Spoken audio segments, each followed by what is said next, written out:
Cristo Jesús, a los oyentes de la Voz de María. Iniciamos su programa Caminos de Esperanza, de Fe, de Salvación. En el nombre del Padre, y del Hijo, y del Espíritu Santo. Amén. La voluntad de Dios nuestro Padre es que todos sus hijos se salven. Por eso nos envió a su Hijo unigénito, Jesucristo, que nació de la Virgen María, en la pobreza de la gruta de Belén. Creció humildemente en el hogar de Nazaret. Jesús, José y María, la Sagrada Familia. Era conocido como el hijo del carpintero, San José. Jesús, ya hombre, comenzó a anunciar la buena nueva. Dios nos ama. Cambiemos de vida, cambiemos de corazón. Ya se acerca el reino de los cielos. Jesús cura a los enfermos, predica la palabra de Dios, expulsa a los demonios. Y la prueba más grande de amor es que entregó su vida por nosotros en un grande sacrificio. Con la entrega de su cuerpo y el derramamiento de su sangre pagó por todos nuestros pecados para liberarnos del pecado y reconciliarnos con Dios. Aceptó incluso la muerte, y esa muerte de cruz, para librarnos de la muerte. Jesús murió y resucitó y ascendió glorioso al cielo, y a la derecha del Padre está, y desde allí nos envía el Espíritu Santo, que procede del Padre y del Hijo, que nos permite vivir como hijos amados de Dios, hermanos todos, en su Santa Iglesia, la Santa Iglesia Católica. Hoy la Iglesia celebra la memoria de San Pedro Claver, presbítero, el apóstol de los negros. Dedicó su vida a servir a los esclavos negros en Colombia. San Pedro Claver nació en Verdún, España, en el año 1580. Estudió Letras y Artes en la Universidad de Barcelona y luego entró a la Compañía de Jesús, los jesuitas. En Cartagena, Colombia, es ordenado sacerdote el 20 de marzo del año 1616. Habiéndose iniciado en el sacerdocio en la misión de Colombia, allí ejerció su apostolado hasta la muerte entre los esclavos negros, pues por voto perpetuo se convirtió en siervo de los etíopes, así llamaban a los negritos. En el año 1650, Cartagena sufrió una epidemia de peste y Claver fue una de sus víctimas, tras haber atendido a muchos enfermos. Bautizó a miles de negritos y les predicó el Evangelio, la buena nueva de Cristo Jesús. San Pedro Claver, misionero jesuita, apóstol de los negros, ruega por nosotros. El Señor a los hambrientos los colmó de bienes, a los que yacían en oscuridad y tinieblas, cautivos de hierros y miserias. Oh Dios, que hiciste a San Pedro Claver esclavo de los esclavos, y lo fortaleciste para que lo sirviera con amor y paciencia admirables, concédenos por su intercesión que busquemos lo que corresponde a Jesucristo y que amemos al prójimo con obras y de verdad. Por nuestro Señor Jesucristo, tu Hijo, que vive y reina contigo en la unidad del Espíritu Santo y es Dios por los siglos de los siglos. Amén. La primera lectura de hoy de la carta del apóstol San Pablo a los colosenses, a los cristianos de Colosas. Hermanos, puesto que ustedes han aceptado a Cristo Jesús el Señor, vivan como verdaderos cristianos, permanezcan arraigados y cimentados en Él, con fe firme, como se lo enseñaron a ustedes, y en continua acción de gracias. Que nadie los vaya a engañar con teorías y razonamientos falsos, que se fundan en tradiciones meramente humanas y en valores de este mundo, pero no en Cristo. Porque en el cuerpo de Cristo habita toda la plenitud de la divinidad, e incorporados a Él, que es la cabeza de todos los ángeles, también ustedes participan de su plenitud. Por su unión con Cristo, ustedes han sido circuncidados, no con una circuncisión hecha por mano de hombres, que consiste en el despojo de la carne, sino con la circuncisión que procede de Él.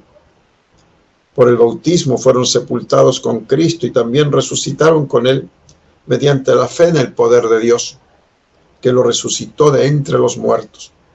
Ustedes estaban muertos por sus pecados y no pertenecían al pueblo de la alianza, pero Él les dio una vida nueva con Cristo, perdonándoles todos los pecados. Él anuló el documento que nos era contrario, cuyas cláusulas nos condenaban, y lo eliminó clavándolo en la cruz de Cristo. Con esto Dios les quitó su poder a los principados y potestades, y los humilló a la vista de todos, llevándolos cautivos en el cortejo triunfal de Cristo. Palabra de Dios, te alabamos, Señor. El Señor es bueno con todos, el Señor es bueno con todos. Dios y Rey mío, yo te alabaré y bendeciré tu nombre siempre y para siempre. Un día tras otro bendeciré tu nombre, y no cesará mi boca de alabarte. El Señor es bueno con todos. El Señor es compasivo y misericordioso, lento para enojarse y generoso para perdonar. Bueno es el Señor para con todos, y su amor se extiende a todas sus criaturas. El Señor es bueno con todos. Que te alaben, Señor, todas tus obras, y que todos tus fieles te bendigan. Que proclamen la gloria de tu reino, y narren tus proezas a los hombres. El Señor es bueno con todos. Aleluya, aleluya, yo los he elegido del mundo, dice el Señor, para que vayan y den fruto, y su fruto permanezca. Aleluya. Del Santo Evangelio de nuestro Señor Jesucristo, según San Lucas. Gloria a ti, Señor. Por aquellos días, Jesús se retiró al monte a orar, y se pasó la noche en oración con Dios. Cuando se hizo de día, llamó a sus discípulos, eligió a 12 de entre ellos y les dio el nombre de apóstoles. Eran Simón, a quien llamó Pedro, y su hermano Andrés, Santiago y Juan, Felipe y Bartolomé, Mateo y Tomás, Santiago el hijo de Alfeo, y Simón, llamado el fanático, Judas el hijo de Santiago, y Judas Iscariote, que fue el traidor. Al bajar del monte con sus discípulos y sus apóstoles, se detuvo en un llano. Allí se encontraba mucha gente que había venido tanto de Judea y Jerusalén, como de la costa de Tiro y de Sidón. Habían venido a oírlo, y a que les curara de sus enfermedades. Y los que eran atormentados por espíritus inmundos quedaban curados. Toda la gente procuraba tocarlo, porque salía de él una fuerza que sanaba a todos. Palabra del Señor. Gloria a ti, Señor Jesús. En el pasaje de la carta del apóstol San Pablo a los Colosenses que acabamos de leer, hay una frase muy importante que relaciona a Cristo Jesús. Porque en el cuerpo de Cristo, dice San Pablo, inspirado por Dios, lo dice, porque en el cuerpo de Cristo habita toda la plenitud de la divinidad. Jesucristo tiene no solo naturaleza humana, sino divina. Es el Hijo eterno del Padre. Naturaleza humana y naturaleza divina, y una sola persona divina. Él es el Hijo eterno del Padre. Y en Él habita toda la plenitud de la divinidad. Jesucristo es verdadero Dios y verdadero hombre. Por eso es el Emmanuel, Dios con nosotros, que anunció el profeta Isaías 8 siglos antes. La Virgen concebirá y dará a luz un hijo, que se llamará Emmanuel, que significa Dios con nosotros. Jesús es Dios con nosotros. Y por eso ahora se entiende por qué cuando tantas personas siguen a Cristo Jesús, quieren escuchar su palabra, que es la palabra de Dios, y quieren tocarlo, porque sale de él una fuerza que sana a todos. Están tocando a Dios. Tocar a Jesús es tocar a Dios y curarse. Ahora, los cristianos católicos que recibimos la Santa Comunión, recibimos el cuerpo y la sangre, el alma y la divinidad. Ese cuerpo glorioso de Cristo Jesús lo recibimos. Y somos de Cristo, estamos incorporados a Él. Y por eso el hombre, así como en Cristo habita la plenitud de la divinidad, el hombre al recibir a Cristo llega a su plenitud también, porque es uno con Cristo, es miembro de Cristo Jesús y en la Santa Iglesia Católica. En relación a Pedro Claver, entiendo que el Papa que en esa época le llevaron la vida de Pedro Claver, dice que quedó tan impresionado, que es la vida que más le ha impresionado después de la vida de Cristo Jesús. Todo el amor, toda la entrega, todo el sufrimiento de San Pedro Claver en favor de los esclavos negros. El Papa León XIII, al canonizar a este santo, San Pedro Claver, declaró: Pedro Claver es el santo que más me ha impresionado después de la vida de Cristo. Este elogio no es en absoluto excesivo, pues la caridad cristiana, por la dedicación espiritual y corporal a los más necesitados, alcanzó en la vida de Pedro Claver, misionero jesuita, una grandeza sencillamente insuperable. Este santo nació en España en el año 1581 y desde muy temprano manifestó un talento extraordinario. Realizó sus estudios en el Colegio de los Jesuitas en Barcelona y entró luego en la Compañía de Jesús a los 21 años. Una vez completado el noviciado, estudió filosofía en un colegio jesuita de la isla de Mallorca, bajo la dirección espiritual del hermano Alonso Rodríguez, que también será reconocido como santo. A los 29 años, Pedro fue destinado como misionero a Cartagena, puerto de Colombia. Este lugar de destino fue providencial, porque Pedro Claver estaba llamado por Dios a ser el ángel de centenares de millares de esclavos oriundos de África, a quien él amó como hijos. Cartagena, donde Pedro Claver permaneció 38 años como misionero de los esclavos negros, era uno de los 3 puertos negreros de la América española. Ahí llegaban cada año entre 2 y 14 navíos cargados de esclavos, o sea, uno o más de uno por mes. La situación era tan penosa e inhumana que una tercera parte de los esclavos moría en la travesía del océano. Los esclavos eran trasladados en las bodegas de los barcos, lugares oscuros, húmedos, con moho, atados de pies y manos con cadenas. Se les daba una pobre comida una vez al día, hecha con un poco de harina de trigo o solamente trigo crudo y agua. Alimento este ofrecido entre azotes y maldiciones. Con este trato bestial, los esclavos llegaban al puerto casi esqueléticos y eran amontonados en chozas inmundas. Allí se quedaban los pobres desgraciados, sin alimento, encerrados, hambrientos, semidesnudos, en una promiscuidad de edad y sexo, expuestos a las miradas de los curiosos e irreverentes del puerto, hasta el día de su venta en la plaza pública. La inmundicia, el aire pestilente, el calor, las maldiciones de unos, los gemidos de otros, moribundos, las enfermedades, transformaban en un verdadero infierno el albergue de estos esclavos negros. Sin duda alguna, el mercado de esclavos fue la página más vergonzosa de la colonización de América. Muchos misioneros levantaron su voz contra esta situación inhumana, también obispos, cardenales y el Papa, pero los que protestaban sufrían persecuciones y muchos sacerdotes fueron expulsados.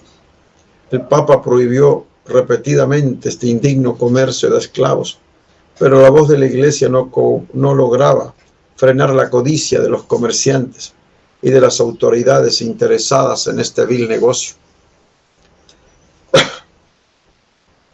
Durante 40 años, la vida de Pedro Claver consistió en servir a aquellos miserables esclavos, lavar sus cuerpos, curar sus llagas, darles por medio de intérpretes palabras de consuelo y de esperanza, e instruirlos en lo posible en las bases de la religión cristiana.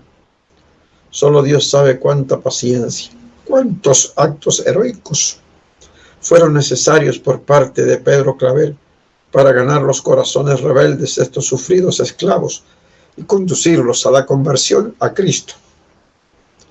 Durante 40 años, más de 300.000 esclavos negros recibieron el bautismo y la atención caritativa de San Pedro Claver.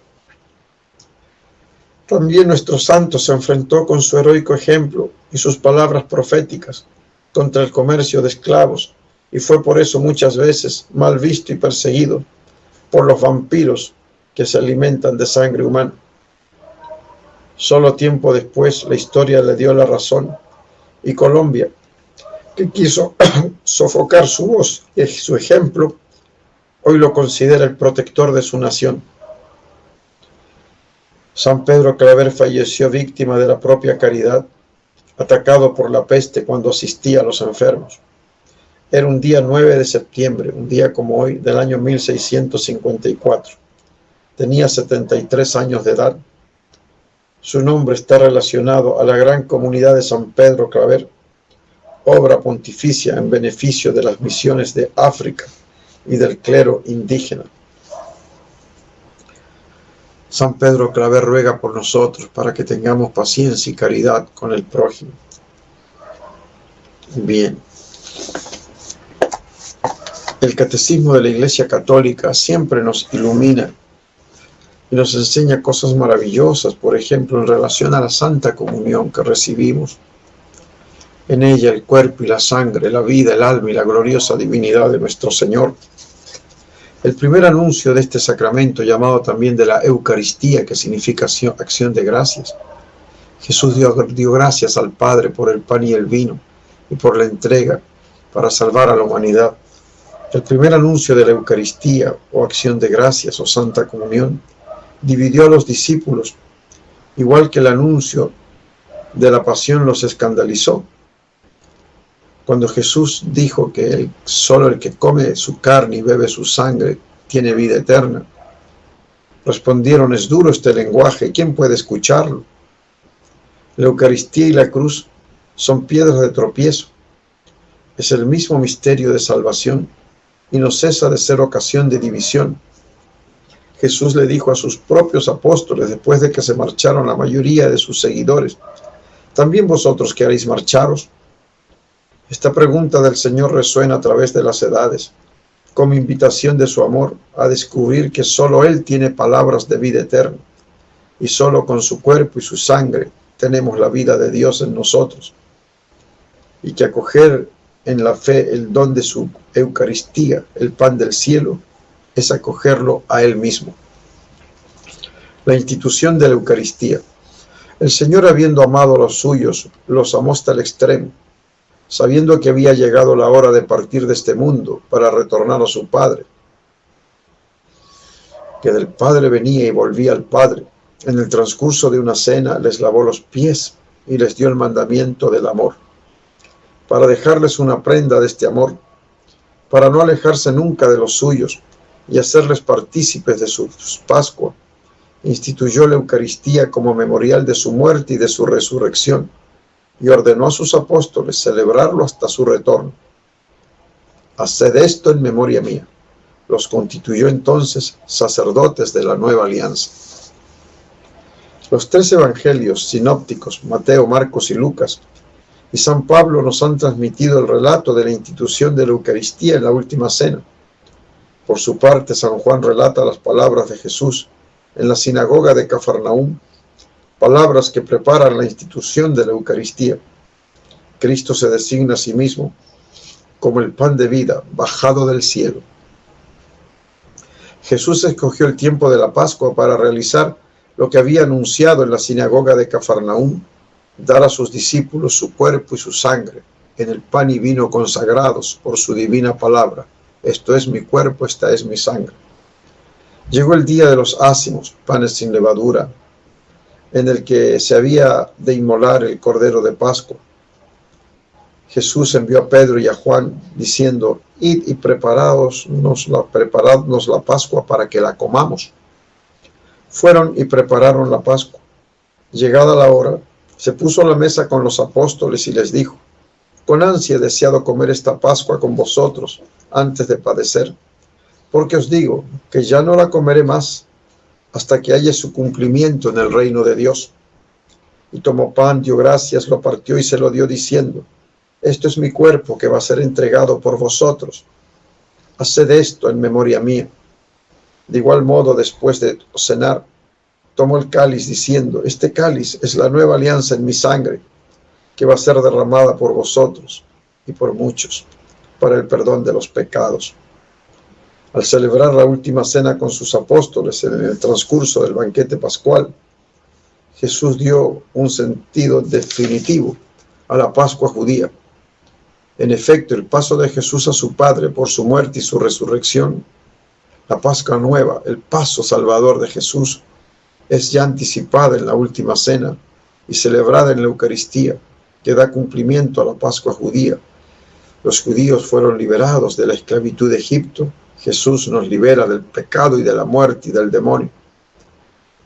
Y esta cena, este banquete, anticipa la Pascua final de la Iglesia en la gloria del reino. Maravilloso sacramento de la comunión. Bien. Es interesante también cómo Jesús, al llamar a los apóstoles, primero lo llama a Simón y le da el nombre de Pedro, piedra, roca firme. El que tiene la fe en que Jesús es el Hijo de Dios, el Mesías. ¿Qué iglesia tiene al sucesor de Pedro? En una sucesión histórica. Después de Pedro, Lino, Cleto, Clemente, Francisco, León. Cuando el Papa celebra la misa en la Basílica de San Pedro, debajo de ese altar está la tumba de Pedro. ¿Qué relación directa entre Pedro y el Papa León XIV? Entonces, donde está Pedro está la auténtica iglesia que Jesús fundó. Tú eres Pedro y sobre esta piedra edificaré mi iglesia, una sola iglesia. Las puertas del infierno no prevalecerán contra ella.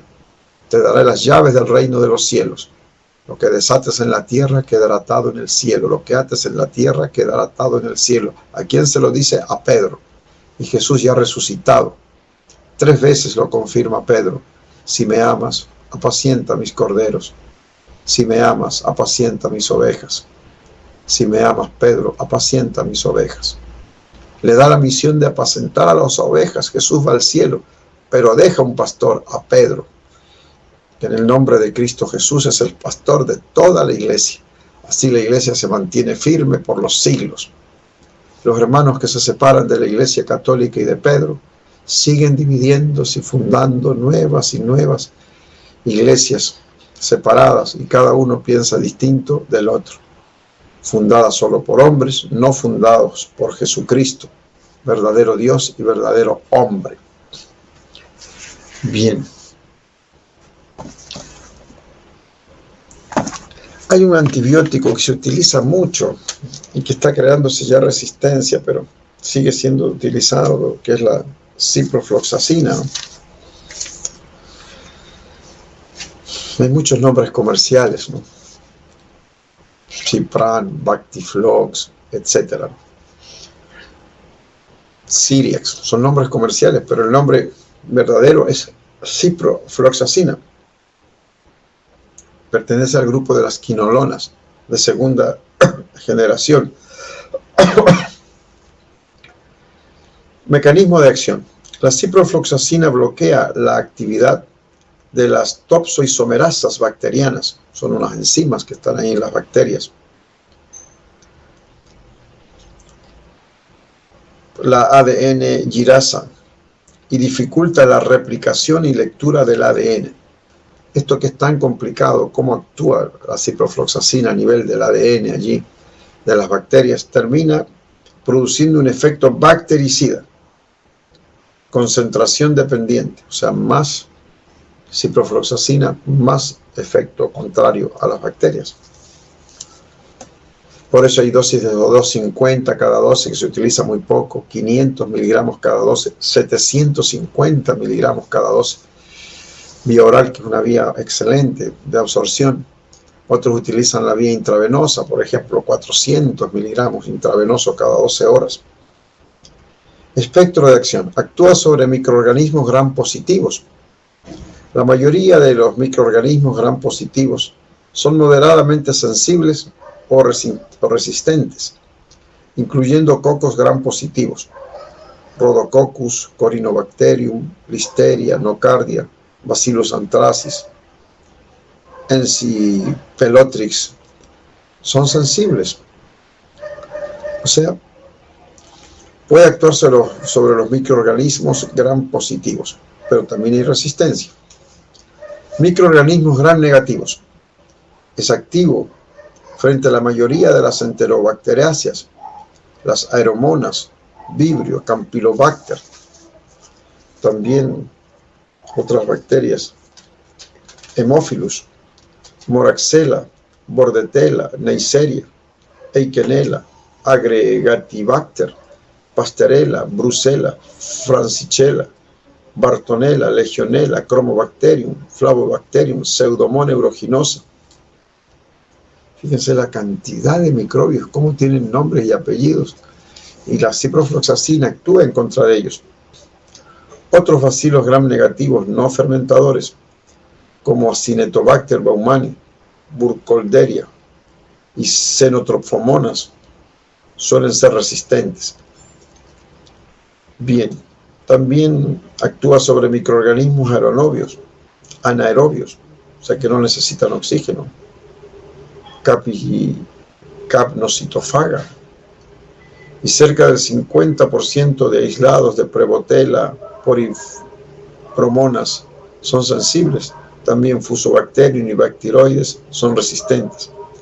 Los microorganismos gram positivos anaerobios, incluyendo Peptococos, Peptostreptococcus, Clostridium, Cultibacterium, Mobiluncos y Actinomyces, son escasamente sensibles o resistentes. Otros microorganismos que pueden ser sensibles, Mycobacterium tuberculosis, Fortuitum, Mycoplasma, Clamidias, moderadamente sensibles, Rickettsia, Ehrlichia, Senestum, pero no Echafenensis, y Leptospira, pero no Borrelia y Treponema, son sensibles. Troponema huipei es resistente. In vitro, ciprofloxacina es activo incluso frente al Plasmodium falciparum del paludismo. Cosa curiosa. Bueno, una cantidad de bacterias son sensibles, o sea, se mueren ante la ciprofloxacina, pero otros son poco sensibles y otros son resistentes, hay que tenerlo presente. Vía de administración y dosis. 250 a 750 miligramos cada 12 horas. Intravenoso puede darse 400 miligramos cada 8 hasta cada 12 horas. Fíjense, no sabía esto, que cada 8 también. Administrados en 30 a 60 minutos. Se utiliza el Volutrol famoso, que es un tubito de plástico. Se llena hasta 100 mililitros o menos y se introducen ahí las ampollas a pasar en media hora hasta 1 hora, ¿no? En pacientes con shock séptico, o sea que están muy graves, considerar la administración de una dosis inicial de 600 a 800 miligramos, fíjense, una dosis doble, seguido de 400 a 600 miligramos cada 8 horas. O sea, de un amplio margen hacia arriba, ¿no? Tiene un techo alto, ¿no? Pueden darse dosis altas, no solo la de 400 miligramos cada 12, puede ser 400 miligramos cada 8, o de entrada, si la infección es muy grave, 800 miligramos de entrada, seguido de 400 a 600 miligramos cada 8 horas. Estabilidad de la dilución para la administración por vía intravenosa, hasta 14 días a 25 grados, protegida de la luz, con un pH de 3.3 a 4.6. En los niños, evitar su empleo si existe otra alternativa, porque puede afectar el cartílago de crecimiento, ¿no? Si es necesario, pueden emplearse dosis de 15 miligramos por kilo día oral en 2 tomas, o 10 a 15 miligramos por kilo al día intravenoso en 2 tomas.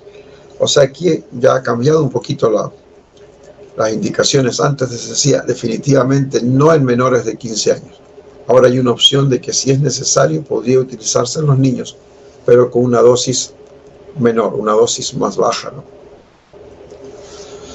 Puede utilizarse también la ciprofloxacina en vía oftálmica tópica, pomadas al 0.3%, vía subconjuntival, colirios al 0.3%, vía intravítrea, imagínense dentro del ojo, infecciones oculares, 0.10 miligramos,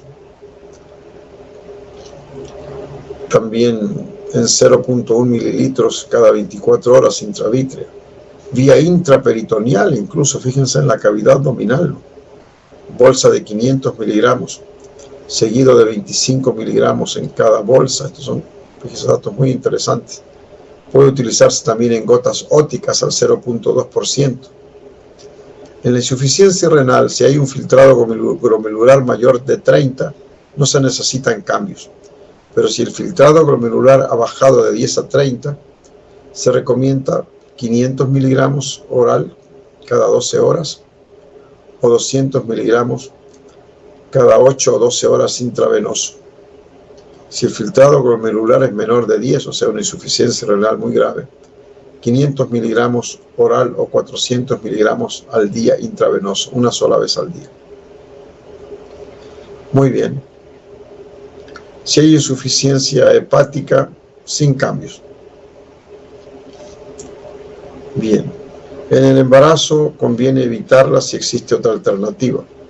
Si está la madre en lactancia, mejor evitar.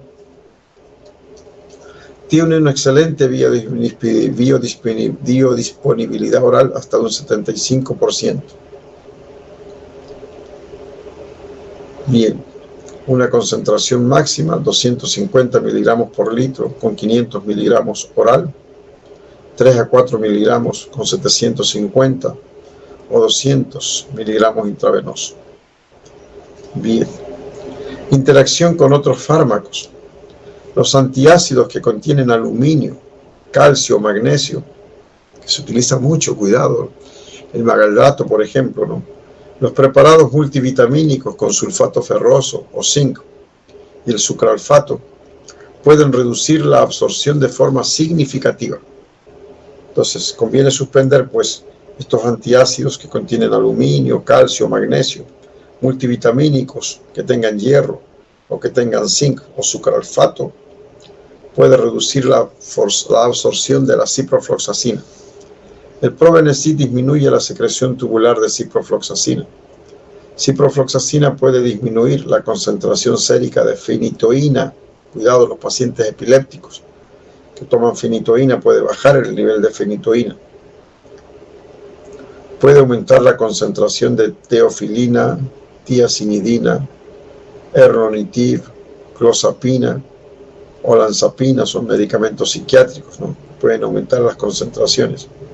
También de agomelatina, alocetrón, clomipramina, duloxetina, que es un antidepresivo, perfenidona, propanolol, que son betabloqueantes, rasagilina, ropinirol, ropivacaína, una serie de fármacos muy raros, la mayoría que no se utilizan en nuestro medio, pueden aumentar la concentración. La ciprofloxacina puede aumentar la concentración sérica de metotrexato. Ojo, pacientes que lo utilizan. ¿Qué alteraciones, efectos secundarios los que utilizan ciprofloxacina que tanto se vende en el comercio? Puede haber alteraciones gastrointestinales, náuseas, vómitos, diarrea, dolor abdominal, en menos de 10%. Aumento transitorio de las enzimas hepáticas, reacciones de hipersensibilidad cutánea, urticaria, o sea, aparecen ronchas, prurito, raramente fotosensibilidad, o sea, muy sensibles a la luz solar, con hiperpigmentación, manchas. Puede producir artralgias, tenosinovitis, o sea, inflamación de los tendones, especialmente el tendón de Aquiles, incluso con posible rotura, cuidado. Alteraciones neurológicas, dolor de cabeza, inestabilidad, insomnio, somnolencia, alteración de la marcha, agitación, alucinaciones, cuadros psicóticos, convulsiones, wow. Nefritis intersticial aguda, afectar el riñón, cristaluria. Entre los factores de riesgo para el desarrollo de cristaluria se incluyen la orina alcalina con un pH de más de 6.8, el uso concomitante de inhibidores de la enzima convertidora de angiotensina para la presión arterial y factores que aumentan el riesgo de precipitación, como bajo volumen de orina y concentraciones elevadas de ciprofloxacina. Miren, hay que tener cuidado con esto, los pacientes tienen que estar bien hidratados, ¿eh? Los cristales pueden precipitar en los túbulos distales, obstruyendo la salida de la orina y causando inflamación intersticial. Prolongación menor del segmento QT. Entonces las presentaciones más usuales son los comprimidos de 500 miligramos, gotas ópticas al 0.2%, colirios al 0.3%, comprimidos de 500 miligramos. Hay suspensión oral incluso con 100 miligramos por mililitro, gotas ópticas al 0.3%. Muy bien. Hay comprimidos también de 250, de 500 y de 750. Hay ampollas con 200 y 400 miligramos. Gotas ópticas, como decíamos, al 0.2%. Aquí algunos comentarios, ¿no? En España, cerca del 25% de cepas de Escherichia coli ya son resistentes a la ciprofloxacina. Las cepas de Staphylococcus aureus, sensibles a meticilina, suelen ser sensibles o moderadamente sensibles a ciprofloxacina. Las cepas resistentes a meticilina a menudo son también resistentes a ciprofloxacina o con facilidad adquieren resistencia durante el tratamiento. En España, cerca del 25% de las Escherichia coli ya son resistentes. Las tasas de resistencia en Salmonella varían según el área geográfica. En España, ya más del 70% de aislados son resistentes a la Salmonella, ¿no? O sea, cuando hay infecciones intestinales especialmente. En España, hasta el 30% de las cepas de Neisseria gonorrea son resistentes a la ciprofloxacina. Porcentajes de resistencia variables según el hospital, en general, igual al 30 o mayor del 30%. Bien. En casos de infección sistémica producida por microorganismos con una concentración inhibitoria mínima de 0.5 o 1 miligramo, debe considerarse el empleo de dosis de 400 a 600 miligramos cada 8 horas por vía intravenosa y la asociación con otros antibióticos. Interesante, ¿no? Que se puede utilizar no solo cada 12, sino cada 8, y puede asociarse a otros antibióticos, ¿eh? En un estudio reciente, el uso de quinolonas durante el primer trimestre del embarazo no se asoció con un mayor riesgo de defectos congénitos, ni de mortinatos, ni nacimientos prematuros o bajo peso al nacer. La vida media no se modifica en pacientes con fibrosis quística, pero disminuye en los grandes quemados. Qué interesante, ¿no? Un caso de emergencia en una embarazada. Hay estudios que indican que si se utiliza durante el primer trimestre no se ha asociado a mayor riesgo de defectos congénitos. Esto es en cuanto a la ciprofloxacina, muy utilizado en nuestro medio, ¿no? Por eso están entrando otros antibióticos para utilizarlos, por ejemplo, en las infecciones urinarias, entre ellos las cefalosporinas, ya de tercera generación por vía oral. Entre ellos está la cefixima, que sí está presente en nuestro medio con el nombre comercial de Longacef, la cefixima. Miren qué interesante. Es tan valiosa porque no se necesita la vía intravenosa, sino solamente la vía oral. Fíjense, cefixima ya está presente en nuestro medio. Longacef. La dosis usual de la cefixima es de 400 miligramos. 400 miligramos diarios, una vez al día. Fíjense, en lugar de estar aplicando ceftriaxona, que es una cefalosporina de tercera generación intravenosa.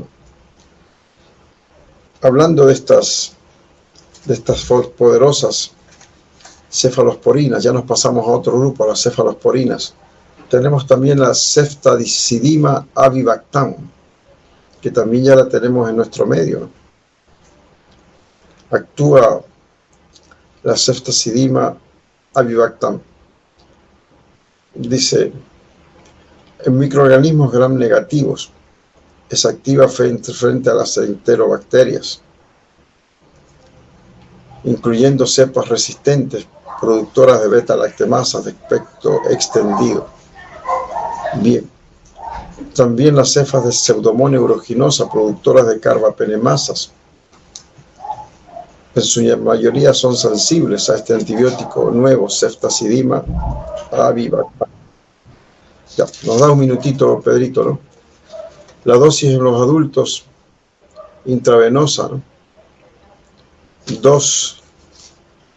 Se utiliza en dosis de 2 gramos de ceftazidima y 0.5 gramos cada 8 horas, infundidos en 3 horas lentamente. Bueno, damos gracias a Pedrito, que ha estado siempre atento en la parte técnica.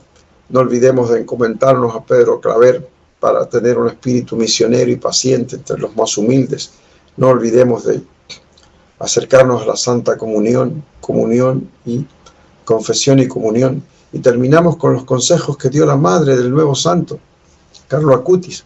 La escuché en una entrevista que hizo en México. Estaba admirada por la Virgen de Guadalupe. Qué extraordinario, casi increíble, decía esta Virgen de Guadalupe que tienen ustedes aquí, la emperatriz de América. Y decía, la santidad es para todos. ¿Y cuáles son los medios para la santidad? Decía, comunión, Santo Rosario y lectura de la Biblia. Comunión, rosario y lectura de la Biblia. Así estamos capacitados para servir al prójimo y hacer buenas obras.